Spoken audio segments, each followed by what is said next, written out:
દર વર્ષે ભાદ્રપદ મહિનાના શુક્લ પક્ષની ચતુર્થી તિથિએ ગણેશ ચતુર્થીનો તહેવાર ઉજવવામાં આવે છે.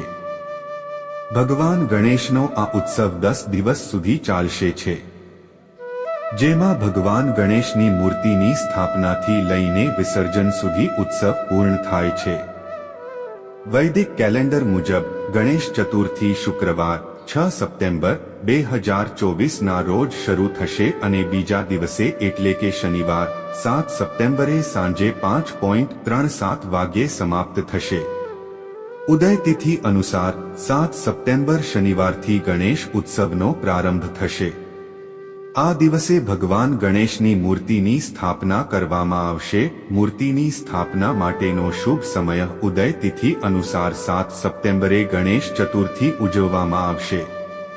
આ સાથે મૂર્તિની સ્થાપનાનો શુભ મુહૂર્ત સવારે 11:04 વાગ્યાથી શરૂ થઈને બપોરે 1:34 વાગ્યા સુધી રહેશે. ભક્તોને મૂર્તિ સ્થાપિત કરવા માટે કુલ 2 કલાક 30 મિનિટનો સમય મળશે. વિસર્જનની તારીખ ગણેશ ઉત્સવ 7 સપ્ટેમ્બર શનિવારથી શરૂ થઈ રહ્યો છે.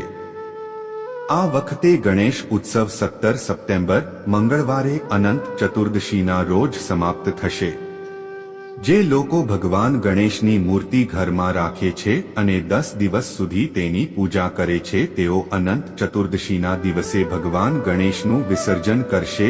મૂર્તિ સ્થાપિત કરવા માટેનો સાચો નિયમ શુભ સમયે ઘરની ઉત્તર અથવા ઉત્તર પૂર્વ દિશામાં માટીની મૂર્તિ સ્થાપિત કરવી જોઈએ અને તેની મૂર્તિ જમણી બાજુએ સ્થાપિત કરવી જોઈએ. ભગવાન ગણેશ બેઠેલી સ્થિતિમાં હોવા જોઈએ. ભગવાન ગણેશની તે મૂર્તિના હાથમાં પવિત્ર દોરો હોવો જોઈએ અને તેની સાથે ઉંદર પણ હોવો જોઈએ. જે જગ્યાએ ભગવાન ગણેશની મૂર્તિ સ્થાપિત કરવામાં આવે છે તે જગ્યા પવિત્ર અને પવિત્ર હોવી જોઈએ.